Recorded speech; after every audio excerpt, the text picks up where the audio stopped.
Meu nome é Joel Krieger, eu sou casado, engenheiro, moro em Curitiba, tenho 3 filhos, 6 netos e uma neta.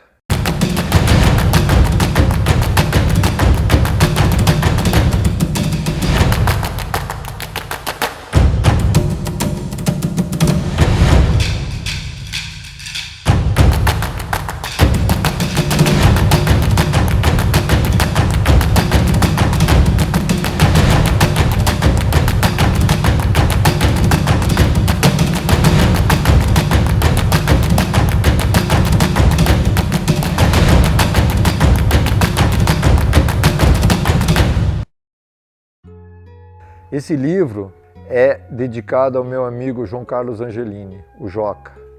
Em 2003, ele me contactou e disse: olha, eu li um livro sobre o trekking do Everest. O que você acha? Falei: pô, me manda o livro e vamos conversar. Eu li o livro, achei extremamente interessante, e nós começamos a nos organizar para fazer o trekking do Everest. E aí verificamos que precisava um pouco de forma física e precisava também um treinamento para ver se você aguentava em altitude. Eu comecei a treinar natação, que era a única coisa que eu sabia fazer. O trekking era só uma caminhada. Aí comecei a treinar, conversei com o técnico, que era um amigo meu, antigo, chamado Leonardo, e pedi para ele um treinamento. Disse que eu tinha uns 45 minutos por dia para conseguir uma forma física. Aí, bom, o primeiro treino já deu 1h15, mas foi bem, eu fui recuperando a memória da natação e começamos a se preparar para o trekking do Everest. O primeiro episódio assim de caminhada que nós fizemos foi o Morro dos Macacos, que é perto de Antonina. Eu nunca tinha feito nenhuma montanha, muito menos subir o Morro dos Macacos, que é uma coisa muito bonita, mas assim, tinha coisas que também não estava acostumado. Tinha que atravessar um rio, tinha que subir no meio da lama. Aí chegamos lá em cima, tem uma cachoeira maravilhosa. Os caras disseram: não, agora vamos fazer um rapel. Eu falei: não, isso aí eu nunca vou fazer na vida. E foi a minha primeira experiência. A segunda experiência foi para fazer um trekking em Machu Picchu, no Peru, que era uma maneira da gente saber como é que a gente reagia à altitude. O trekking começa em 2.800, vai até 4.200 e volta para 2.800.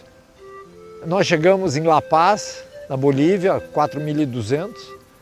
Ficamos lá um dia se aclimatando, fomos para Cusco. No dia seguinte fizemos uma excursão para conhecer um pouco da cultura inca e conhecer melhor um pouco os lugares que tem para visitar lá. Começamos o trekking nós fizemos o trekking curto, que é de 4 dias, que você sobe até 4.200, aí você desce e chega na chamada Porta da Lua. Machu Picchu era uma cidade escondida, que foi redescoberta em 1903, e a trilha Inca estava meio abandonada, eles refizeram a trilha e hoje é dos lugares mais visitados do Peru. Nesse trekking eu fiz coisas que eu nunca tinha feito. Dormi em barraca, entrei no saco de dormir, que eu não sabia nem como é que abria o saco de dormir. Nós caminhamos em torno da trilha, chegamos na Porta da Lua, estava um dia maravilhoso e a minha esposa tinha ido me encontrar lá no alto de Machu Picchu. A gente ficou lá 2 dias, conheceu detalhadamente e estávamos prontos para ir para o trekking do Everest.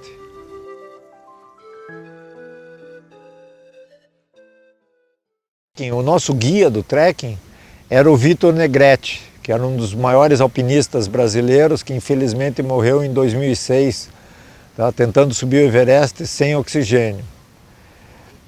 E ele era um entusiasmado pela montanha, um cara que mostrava as maravilhas, mostrava como é que você tinha condições de fazer aquela subida na montanha, porque as montanhas que eu escalei, que o Vitor me mostrou, não são alpinismo, tá? São caminhadas um pouquinho mais difíceis. Então, o que mudou foi, primeiro, a paisagem, que é maravilhosa, o Everest, que é uma visão impressionante, o entusiasmo do Vitor pela montanha e o companheirismo que eu e o Joca desenvolvemos no meio daquela caminhada. A gente conheceu um pouco da cultura do Nepal, tá? A gente visitou umas cidades em torno de Katmandu, fomos para Lukla, que é o início da caminhada, e ficamos 20 dias caminhando.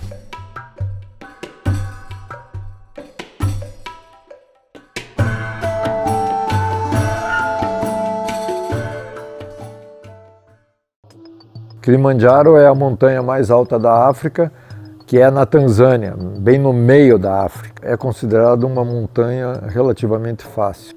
Em Joanesburgo encontrei o Joca, o filho dele, meu filho e a Renata Cury. Estava comigo a Patrícia Martins e eu para a gente ir para Tanzânia. De Joanesburgo para Dar es Salaam, que é a capital, era a capital da Tanzânia, agora não é mais. Você pega um voo, você faz o visto na entrada do aeroporto e aí de lá você voa para Arusha, que na verdade o nome do aeroporto se chama Kilimanjaro Airport. Porque do aeroporto você vê o Kilimanjaro, é uma coisa assim impressionante, porque o Kilimanjaro é uma montanha no meio do nada.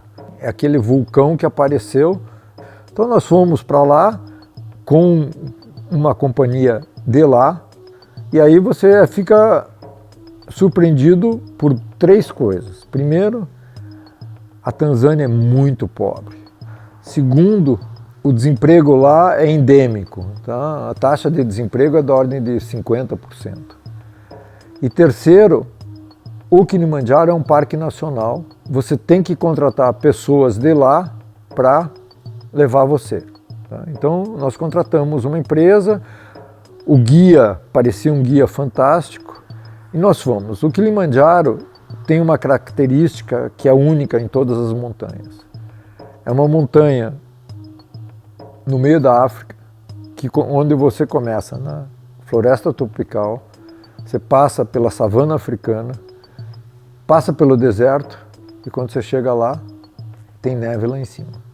E nós fomos por uma rota que é mais ou menos padrão, chamada Rota Coca-Cola, porque tem alojamento nos 4 lugares que você para descansar. Você chega no Parque Nacional, você se registra e começa a subida até o primeiro alojamento, que é Mandala. Percorrer da entrada do parque até o primeiro acampamento, o primeiro alojamento, é na floresta tropical. Tá? Você vê macacos, você não vê muitos animais fora macacos, mas é a floresta tropical, então uma floresta densa, tá? A trilha é linda e você chega no primeiro alojamento. No segundo dia você sai de Mandala e vai para o segundo alojamento, que se chama Orombo, que já é na savana africana. Você chega em Orombo, você faz um dia de aclimatação até uma vista do Monte Kenya, que é a segunda montanha mais alta da África, que é linda também, né? Que você tem uma visão fantástica do Kilimanjaro. E no dia seguinte você vai para Kibo. Kibo, que é o campo base do Kilimanjaro.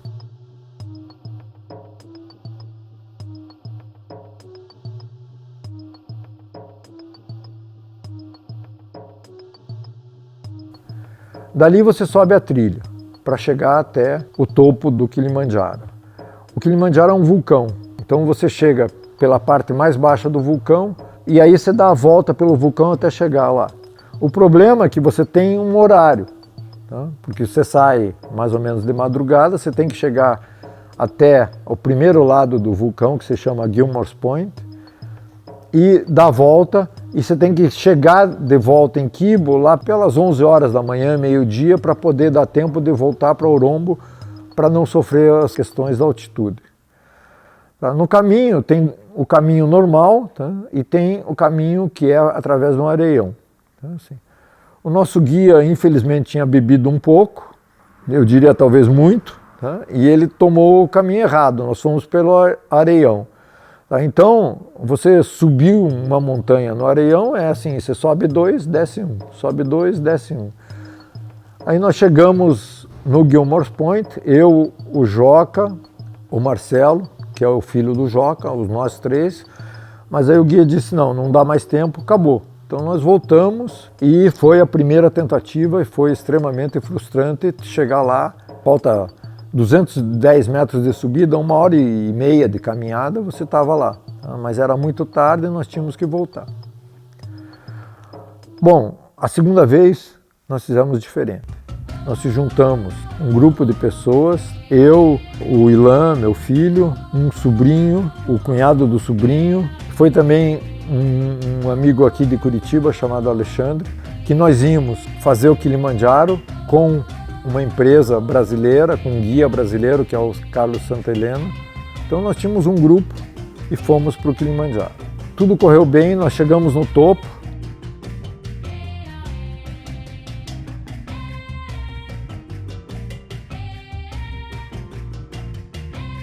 E ao mesmo tempo a gente foi aproveitar para fazer um safari, né?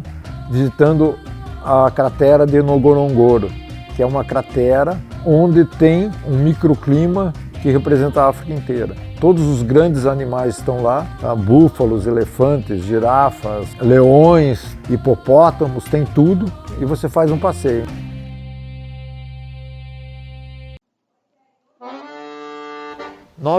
Em 2009, nós começamos a nos preparar para subir o Aconcagua. O Aconcagua é a mais alta montanha dos 7 cumes, tem a face sul, que é uma das montanhas mais difíceis do mundo. Para mim, que sou um caminhante, não sou um alpinista, a rota normal é uma caminhada. Então nós marcamos para o começo de janeiro. Eu passei treinando todo final de ano, Natal, e o pessoal passou festeando. Damos uma volta por Mendoza, que é uma cidade, tá, que é a base. Chegamos até a entrada do Parque do Aconcagua. Tem a primeira caminhada, que é da base, da entrada, até um campo base bem fácil. No segundo dia você sobe até a Praça de Mulas, que é o campo base efetivamente, que é uma cidade. Todas as empresas argentinas montaram uma estrutura muito boa lá.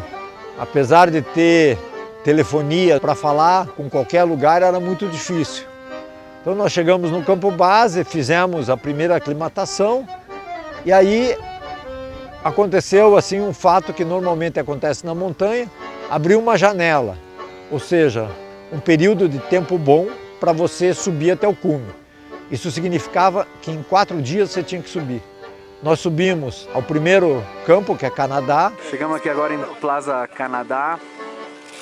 Investimos aí umas 3h30 para subir aqui. Depois fomos a Nido de Condores.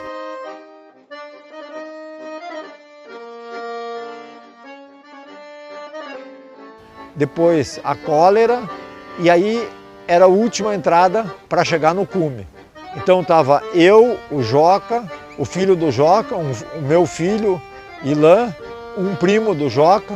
E nós estávamos indo muito bem. Chegou em Nido de Condores, o primo do Joca tinha um problema de alimentação e acabou a alimentação dele. Ele teve que voltar e o Joca também estava muito cansado, voltou.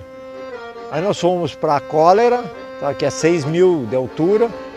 O Ilan, que é o meu filho, e o Marcelo, que é o filho do Joca, não passaram muito bem de noite. Nós tivemos que esperar eles melhorarem. Eu quase congelei meu pé indo da minha barraca até a barraca deles, mas eles não conseguiram e voltaram também. Aí eu subi até o cume, né? Subi o Aconcagua. De lá do cume do Aconcagua você vê o Pacífico, né? Mas para mim virou lenda, porque nós chegamos, estava um dia super enevoado, só tiramos as fotos tradicionais para dizer que chegamos no cume. Joca, se não fosse você, eu nunca teria chegado a essas coisas. Obrigado. Simone, esse filme é pra você. Sei que você me acha meio louco, mas eu tô aqui graças também a tudo que você me ajuda e me aguenta. Um beijo muito grande. No final de 2012 eu comecei a me preparar para o Everest. O meu primo me ligou e disse, vamos correr, vai ser bom para você para o Everest. Eu falei, tudo bem, então vamos correr. Aí comecei a treinar corrida e o pessoal me disse, tá, assim, o que você vai fazer? Você vai fazer o Cruce de Los Andes. Falei, bom, mas você sabe qual é a distância do Cruce de Los Andes? Falei, não. É 100 quilômetros. Falei, tá bom. Eu liguei para o meu primo, é 100 quilômetros. Ele falou, não, tá, não se preocupe, é em 3 dias. Eu falei, em 3 dias é mais fácil. Arrumei uma técnica de corrida. Aí ela disse, não, tá, você vai para o Everest sem subir o Pico Paraná? Você está brincando comigo. Em novembro de 2012, eu subi o Pico Paraná. E o Pico Paraná, em novembro, é um lamaçal. Como é que você vai tentar o Everest sem subir o Pico Paraná? Em fevereiro eu fiz o Cruce de Los Andes, aí eu fui para o Equador, aí eu peguei gosto pela corrida também. O Joca disse que esse negócio de subir o Everest não era com ele, que o negócio dele era, tá, assim, montanhas baixinhas. O mais alto que ele iria seria o Kilimanjaro de novo, tá, se ele pudesse. O Elbrus, tá, que são montanhas menores. Tive que fazer uma série de treinamentos, tá, assim, de coisas que eu não tinha. Então eu fui para Bolívia fazer um treinamento de liberdade para resolver os problemas.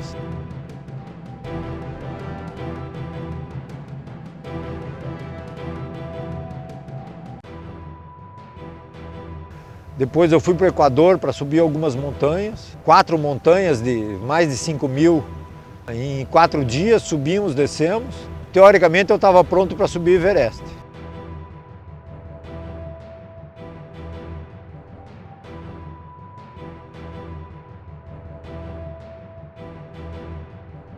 Para ir para o Everest, eu escolhi, tá, uma empresa brasileira que tinha uns guias com conhecimento e com experiência de subir o Everest. E essa empresa é uma empresa de Campinas chamada Grade 6. Eu comprei todos os equipamentos, tá? Roupas para menos 40 graus, você tem que ter saco de dormir para menos 40 graus, você tem que ter alimentação, você tem que ter uma série de coisas para poder estar preparado para isso. Quando eu estava me organizando para ir, meus netos foram me visitar.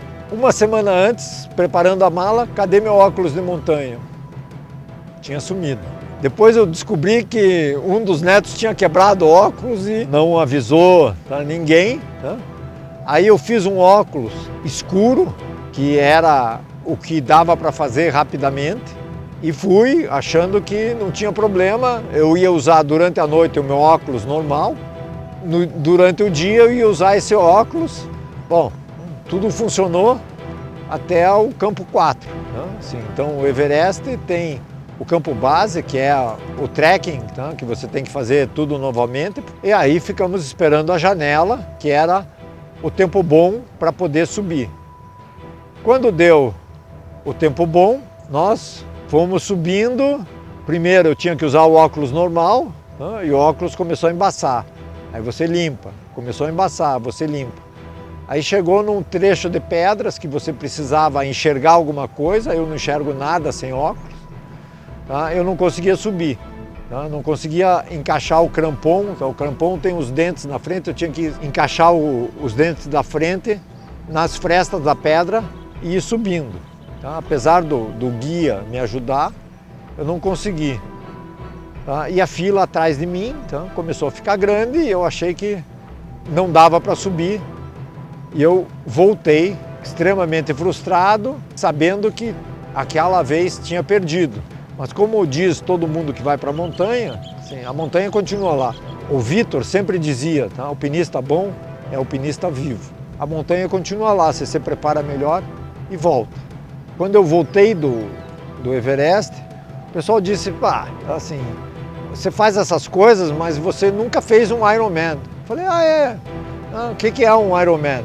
Não, é 3.800 de natação, 180 de pedal e uma maratona de corrida. Eu falei, não, tá? Maratona e a natação tudo bem. Aí fui falar com a Vanusa, que é uma técnica de triatlon. Aí ela falou, tem um triatlon em novembro, você quer fazer? Eu falei, quero. Bom, então vamos pedalar. Eu falei, não, mas eu não tenho bicicleta. Nós arrumamos uma bicicleta. Eu fiz o bike fit, tá? Assim, comecei a aprender que sabia andar de bicicleta, mas não sabia pedalar.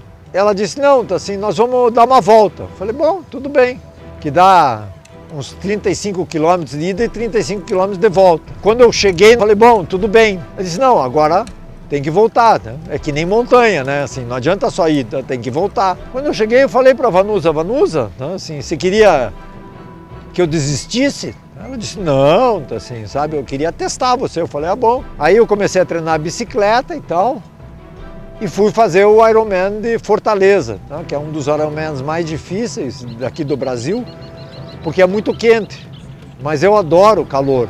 Mas eu mal sabia trocar pneu, né? Para completar, furou 4 pneus. Eu só tinha 2 câmeras, aí eu pedia para os caras que passavam por mim, para a câmera, aí me deram umas câmeras. Chegou na 4ª, eu falei, não, tá assim, não pode ser, tá? Eu não sei trocar a câmera, tá? Aí eu parei um dos fiscais lá e pedi para trocar a câmera, eu terminei a bicicleta em 8 horas e alguma coisa. E fiz a maratona também, quase que me arrastando, tá? Mas terminei. Terminei o Ironman em 15 horas, né? 15 horas e alguma coisa. Bom, aí no ano seguinte eu disse, bom, tá, assim, agora vamos fazer direito. Aí eu fiz um meio Ironman, fui fazer o Ironman de Florianópolis, uma delícia, né? Fiz em menos de 12 horas e fui fazer de novo o Ironman de Fortaleza. Fiz um meio Ironman em Miami, nadei campeonato mundial de natação. I live in Curitiba, which is a 1-hour flight south of São Paulo. Aí eu comecei a treinar para Ironman, para natação e para subir montanha.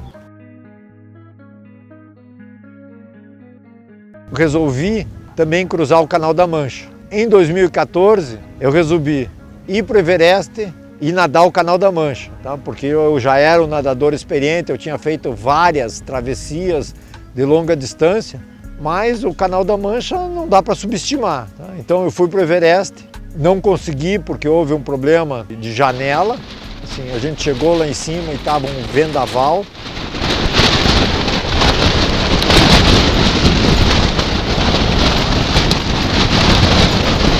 Estava a 160 km por hora, não dava para subir de jeito nenhum. Voltamos, eu saí de lá em maio, aí tinha que engordar para o Canal da Mancha, porque você precisa ter um pouco de gordura, e eu estava, vamos dizer, em forma. E cheguei no Canal da Mancha, fiquei gripado, achei que ia conseguir, mas eu não estava preparado. Em 2015 teve um acidente no Everest e a temporada fechou. Aí eu resolvi me preparar para o Canal da Mancha. Treinei só para o Canal da Mancha. Fui para o Canal da Mancha com um especialista no Canal da Mancha, que é o Igor de Souza. Cheguei no Canal da Mancha, deu tudo certo, o dia estava perfeito, eu comecei a nadar, cheguei quase lá.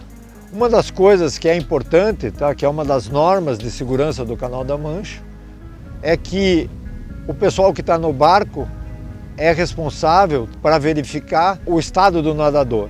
Eu, em 9 horas, faltava uns 1000 e poucos metros para chegar lá. Aí eu cheguei no meio da corrente que protege a França. Nadei mais 2 horas, não andei muito, andei mais uns 200 metros. Você começa a ver a praia pertinho, você só pensa em chegar.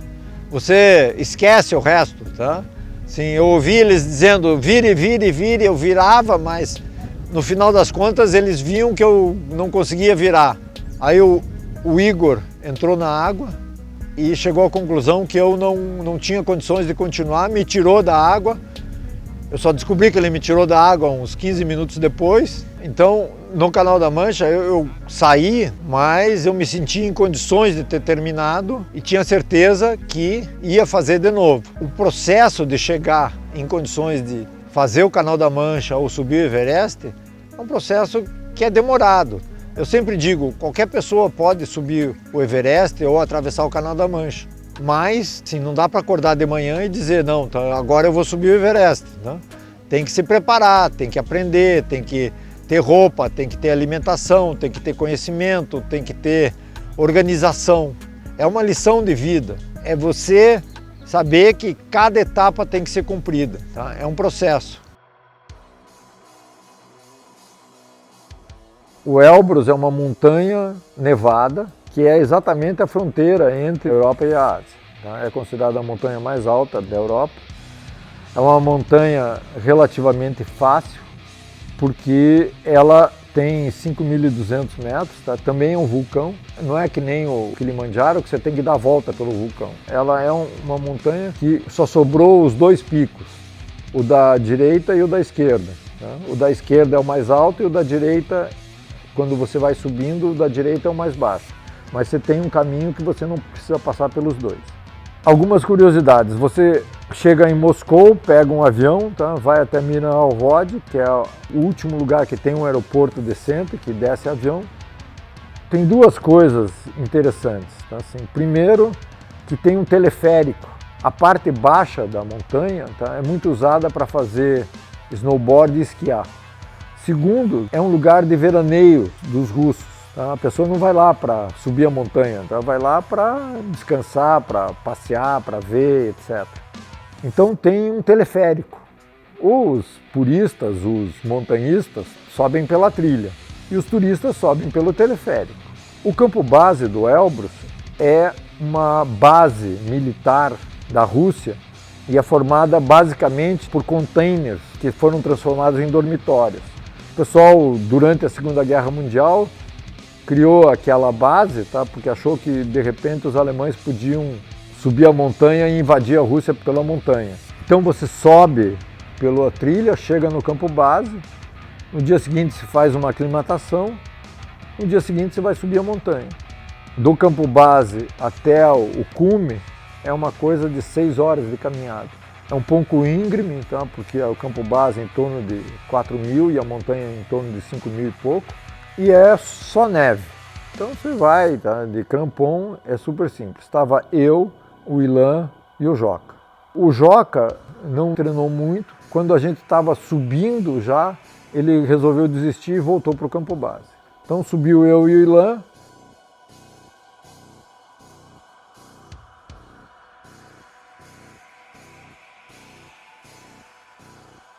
Nós chegamos lá em cima. A gente desceu da montanha para o campo base e do campo base descemos de teleférico, porque descer, todo santo ajuda. Uma experiência muito bonita pelo fato de ter chegado, mas é uma montanha extremamente simples e fácil de ser conquistada. O Carstens é uma aventura. A aventura é primeiro chegar na montanha. A aventura é chegar na Papua. O melhor caminho para Papua é via Indonésia. E aí você começa a ver alguns detalhes. O que você pode carregar é extremamente limitado pelo tamanho do avião que te leva até o ponto de entrada no parque do Carstens. Segundo, você vai pousar numa base militar.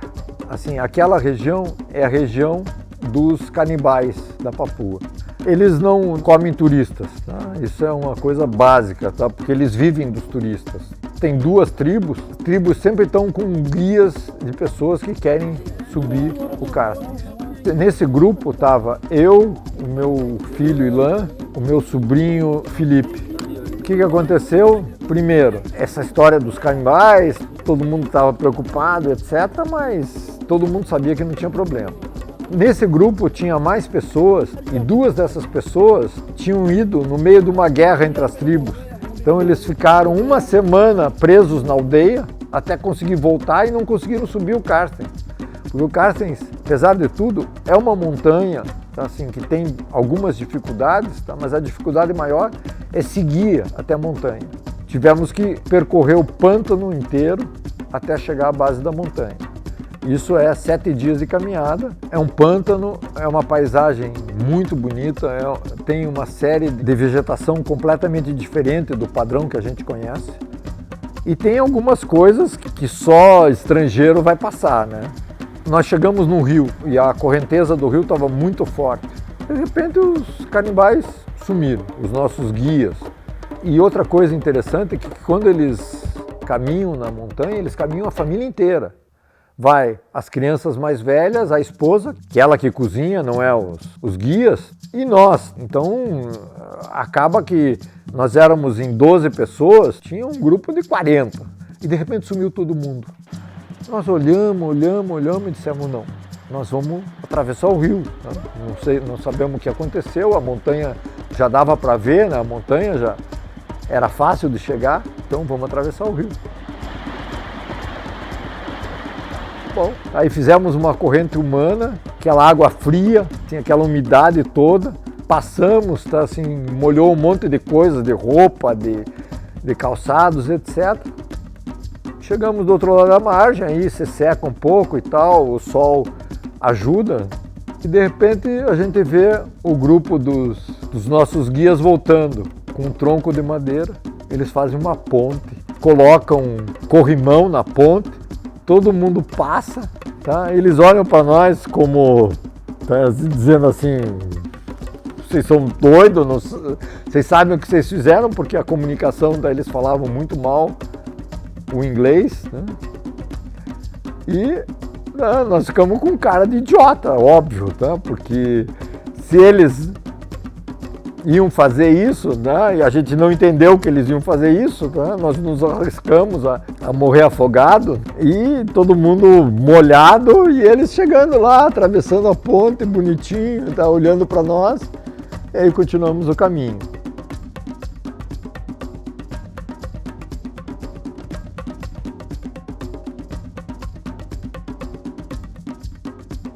O campo base é do lado de uma mina, é uma maior mina de cobre e ouro do mundo, é o que sustenta a economia da Papua.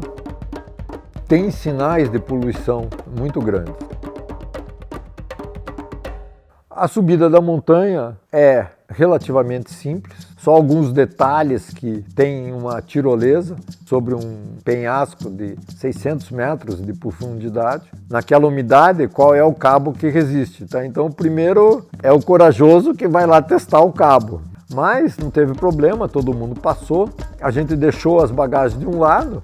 O cara disse, não, é pertinho. Nós chegamos, levou 1 hora para chegar até o cume. O Carstens é uma pirâmide, então o cume é o topo dessa pirâmide. Tá? Ela é conhecida mais também como pirâmide Carstens. E aí você volta, aí nós voltamos para o campo base, aí o senhor que organiza o campo base, que organiza as excursões, disse, vocês querem voltar pela mina? Sim. Quanto tempo leva? Ele falou, não, em 4 horas vocês estão de volta na cidade. Pô, mas nós andamos 7 dias no pântano, né? 6, 7 horas por dia, né? Com toda essa entourage, tá? Diz, não, mas entrar na mina é mais difícil, agora sair é mais fácil. Tá bom, você paga uma taxa para contrabandear você para fora da mina. E aí o cara chegou, né? Nos colocou num container cheio de restos de construção, fechou a porta e disse, vocês esperem que os caras vão vir buscar para você. Tá bom, tá bom. Então, ficamos lá, tá? 1 hora, 2 horas, né? E não aparecia ninguém. Tá? Aí 3 horas depois chegou. Tá? O cara chegou e disse, ó, nós temos um carro aqui, tá?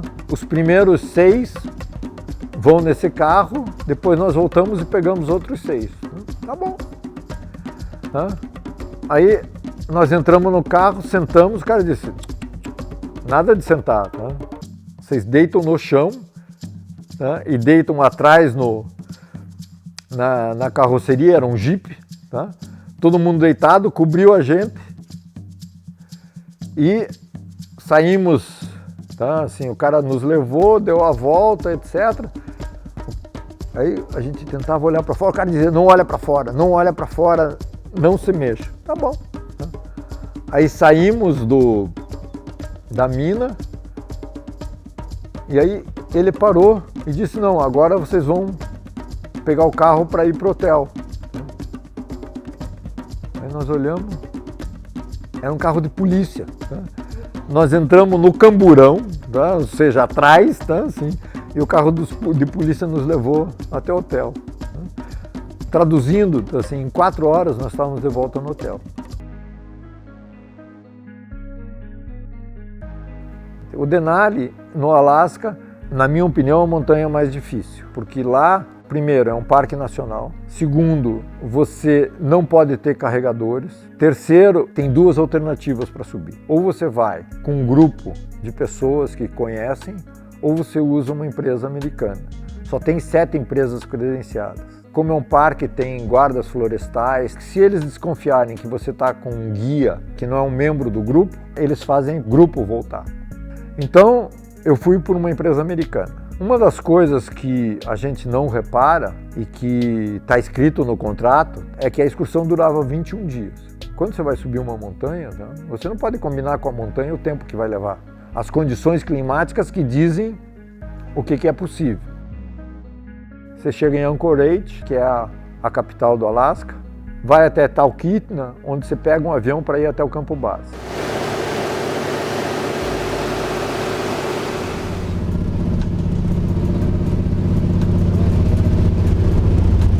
Nós chegamos no campo base, você dorme no campo base, pega o trenó que você tem que carregar, porque você carrega uma parte das coisas nas costas e uma parte no trenó, senão ninguém conseguia. Porque você tem que levar a barraca, você tem que levar utensílios domésticos, você tem que levar o banheiro. O banheiro, para o número 2, é um balde, e você recebe um conjunto de sacos plásticos e o balde. E você tem que trazer de volta os sacos plásticos e o balde. Assim, nós éramos em 7 pessoas, tá? São 2 baldes. Assim, um monte de saco plástico, mas 2 baldes. Quando já estava transbordando o balde, é que tinha que pegar o saco plástico e carregar.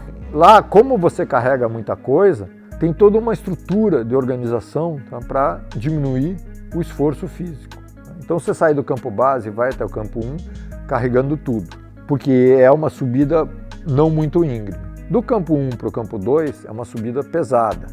Então o que você faz? Você leva um pedaço das tuas coisas até metade do caminho, enterra,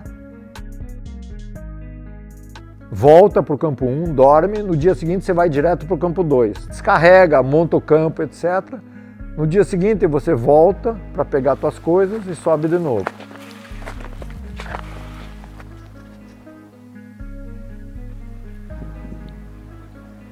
Nós subimos no campo 1, voltamos, chegamos no campo 2, fizemos a mesma coisa, chegamos no campo 3, o tempo estava ruim. Para chegar no campo 3, você leva 4, 5 dias. E nós ficamos lá. Aí o guia da excursão disse, hoje é o 19º dia, acabou, você tem que voltar. É 21 dias a nossa excursão. A partir daí, você tem que voltar, então falta 2 dias, acabou. Então, o tempo está ruim, não dá para subir. Eu voltei possesso. Aí eu cheguei no Brasil, conversei com um amigo que já tinha tentado subir o Denali e disse, bom, dessa vez nós vamos organizados como um grupo. Esse amigo é um alpinista no sentido da palavra, tá? Eu jamais vou me considerar um alpinista. E um outro amigo da Argentina, uma pessoa experiente, eu e mais meu sobrinho. Éramos 4, íamos num grupo independente, sem excursão americana e sem prazo. Quando faltavam umas 3 semanas para ir, o meu sobrinho disse, olha, eu não posso ir. Aí eu liguei para uma amiga minha, tá, que estava querendo ir para o Denali, que era a Sabrina, e disse, quer ir? Tem uma vaga, você quer ir? Quero. Ela juntou tudo e foi.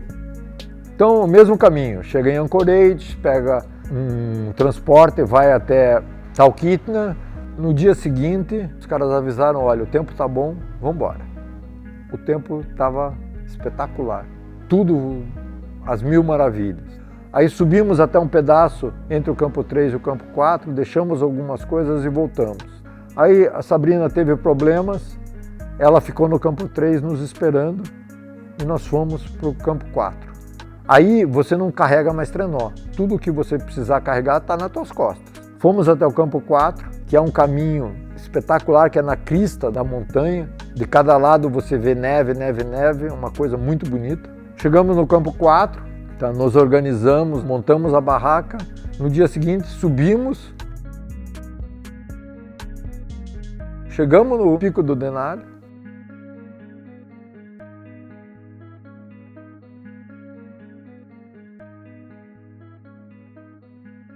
Voltamos para o campo 4, dormimos no campo 4, no dia seguinte fomos para o campo 3, pegamos todas as coisas, fomos direto para o campo base, o tempo estava ótimo, pegamos um avião e voltamos.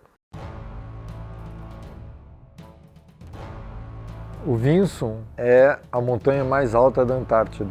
Para ir para a Antártida, só tem um caminho para subir a montanha. É uma empresa que que é extremamente organizada, que leva você de Punta Arenas, no Chile, até um campo base e depois até o campo base do Vinson.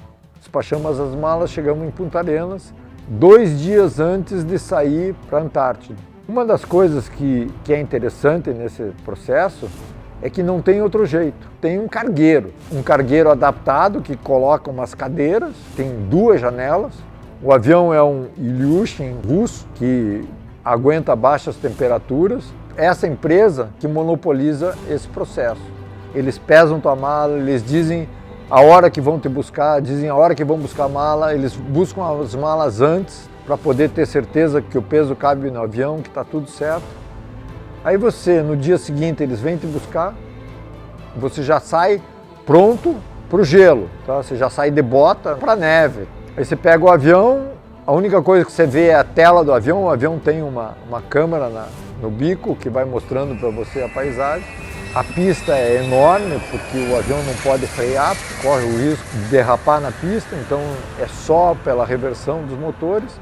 Aí você pega um trator de neve para carregar pessoas e te leva até a base para você pegar o avião para a base da montanha. Fomos pro campo base. Aí você monta a tua barraca, os guias montam a barraca de alimentação. Aí você já recebe todos os cuidados que você tem que tomar, o saco plástico para não deixar sujeira lá, sabe onde estão os banheiros. No dia seguinte começamos a caminhar. Você tem que carregar tudo. É bem menos difícil do que o Denali, porque primeiro é mais baixo e segundo, o caminho que você faz carregando o trenó é só tá? Do campo base até o campo 1. Lá só tem 3 campos, campo base, o low camp e o high camp. Para ir do low camp para o high camp não tem trenó, tá? Porque é muito íngreme. Tá? Então você carrega só o essencial e sobe. 2 coisas interessantes. Tá? Primeiro, é sol 24 horas. Segundo, é uma paisagem extremamente branca. A maior parte é neve, neve, neve, neve. Chega uma hora que tem um plano, tá? Que você não sabe onde termina a neve e onde começam as nuvens e onde terminam as nuvens. Tá? Então você tem aquela impressão daquela imensidão branca. Então você sobe até o campo 1, deixa as tuas coisas, volta para o low camp, volta para o campo base, fica lá. No dia seguinte você sobe de novo para o low camp, aí você faz uma aclimatação. Tá? Só eu fui fazer, o pessoal ficou no campo. No 3º dia você sobe para o high camp. No 4º dia você sobe até o cume e volta. É cansativo? É. É difícil? Mais ou menos. É muito mais fácil que o Denali. Tá? Você carrega menos coisa, você tem que se cuidar com a alimentação, você tem que ter a preocupação de não deixar nada lá. Eu perdi a minha garrafinha, o pessoal quase me matou porque eu perdi a garrafa. Aquilo lá não tem o que salvar, vai ficar lá para todo o tempo. A lei da Antártica diz que se tiver um animal passando mal, você não pode socorrer o animal. Não existe manipulação do meio ambiente. A visão é espetacular, o caminho é espetacular, mas é uma viagem curta. Fomos em 9 dias, nós fomos e voltamos.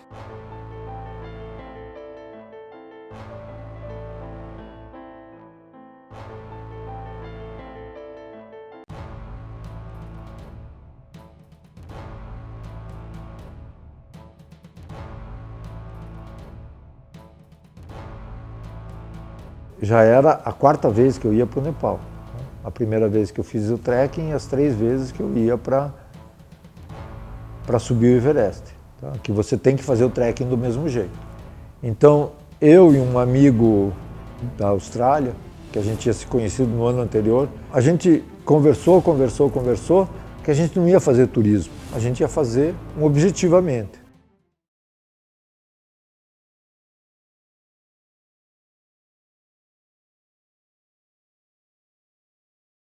O Joca eu conheci, tá, através de negócios, nós nos tornamos amigos e sócios, viajamos. Foi ele que me introduziu ao conhecimento das montanhas, que me tirou do sedentarismo para se transformar num atleta ou num velho atleta. E principalmente, ele era uma pessoa extremamente alegre, extremamente gentil e sempre pronto para qualquer coisa.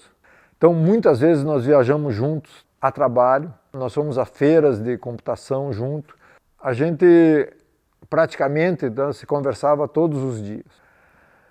Ele ficou doente, ficou uns 2 anos sofrendo, tá? Ninguém sabia o que era, foi a vários médicos, tá? E finalmente descobriram que ele estava com câncer. Tá? Ele tratou o câncer, mas não deu certo. Tá? Ele morreu quando eu estava fazendo uma tentativa de subir o Everest, a minha última tentativa, que foi em 2018.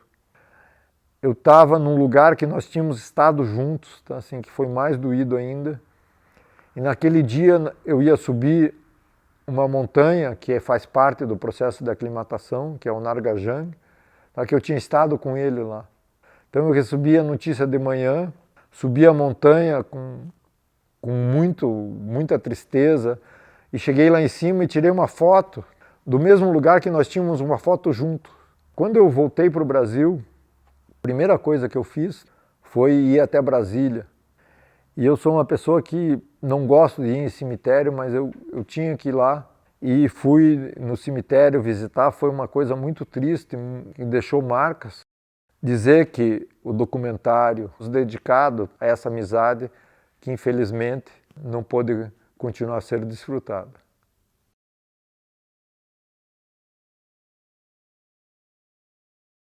Então, no caminho do Everest, tá, no caminho do Campo Base, nós subimos uma montanha para fazer aclimatação, uma montanha de 6.000. Chegamos no Campo Base, os Sherpas disseram não, tá, assim, se vocês não fizerem o Puja, então vocês não vão subir. Eles fizeram um Puja especial para nós. Puja é a cerimônia, tá, onde os Sherpas pedem autorização para subir a montanha.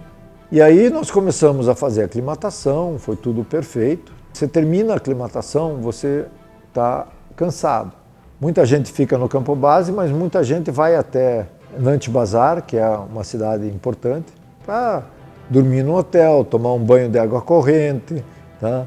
Ter um pouco de internet melhor, tá? Coisas desse tipo. Então nós fomos até Nantes Bazar, tá? Depois de já ter subido até o Campo 3, que é 7.000, tudo correndo muito bem, comecei a sentir uma dor nas costas muito forte.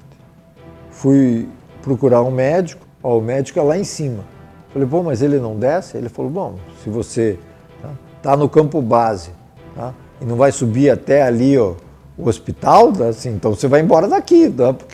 E ele tinha razão. Aí ele me deu um remédio, eu voltei pro Campo Base, me sentindo bem. Nós subimos até o Campo 2, eu estava me sentindo bem. Do Campo 2 para o Campo 3, eu comecei a sentir um cansaço muito grande. Do Campo 3 até o Campo 4, eu fui me arrastando, mas cheguei. Estava tudo pronto para a gente subir. Então a gente ficou um dia dormindo lá, descansando, e começamos a subir. Bom, assim, eu não conseguia andar em linha reta. Eu falei, não, aqui não tem condições de subir. Assim, é muito perigoso. Aí eu voltei para o Campo 4, fiquei umas 4 horas no Campo 4 e tinha que ir até o Campo 2. O pior que você está, para ser resgatado em alta montanha, é uma coisa muito difícil, depende muito das condições. Então no Campo 2 já tem um heliporto. Aí eu fui descendo, me arrastando, tá? O Sherpa me ajudando.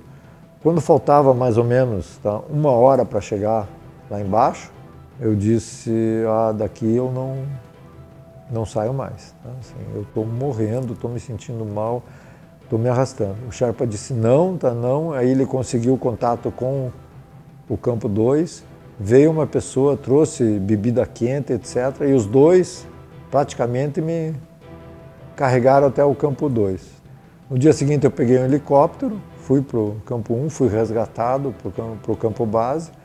No Campo Base eu fui no hospital, o médico se virou para mim e disse, assim, você está com pneumonia, pega um avião e vá para o Brasil, tá? Que o melhor lugar para você se tratar disso é lá no Brasil. Aí eu voltei, louco da vida, mas acontece, tá? A montanha continua lá. Treinei, cheguei no Canal da Mancha, isso era 2019, cheguei no Canal da Mancha, o tempo estava muito ruim, então a gente não abriu a janela, nós ficamos 2 semanas lá esperando. Eu acabei ficando muito mais tempo. Os meus companheiros, tá, assim, o Antônio Carlos, nas aventuras de natação, ele está sempre acompanhando, ele sabe das minhas limitações e também sabe me melhorar o meu psicológico. Teve que voltar para o Brasil porque ele tinha que trabalhar. Fiquei enjoado. Eu falei, não pode ser. Eu nadei 5 horas, estava nadando bem, mas estava muito enjoado, não conseguia vomitar e resolvi parar. Aí tinha um grupo de amigos que iam fazer de revezamento. Na minha tentativa, eles chegaram no mesmo dia. Eu pedi para eles se eu podia ir com eles, ser um dos membros da equipe, que eu não queria voltar sem ter pelo menos ter o gosto de atravessar, mesmo em revezamento, que é muito menos esforço, mas eu queria atravessar. E eles foram numa gentileza muito grande. Para vocês terem uma ideia, a travessia tinha um tempo limitado. Nós tínhamos exatamente 12 horas para terminar, nós terminamos em 11 horas e 40. A volta foi uma coisa horrível, o barco jogava, foi uma coisa assim impressionante. Assim, todo mundo no barco vomitou, menos eu, tá? Eu queria morrer, né? Porque quando eu precisava eu enjoei, tá? Quando, tá, eu podia enjoar, porque estava todo mundo enjoando, todo mundo vomitando no barco, e eu passei super bem.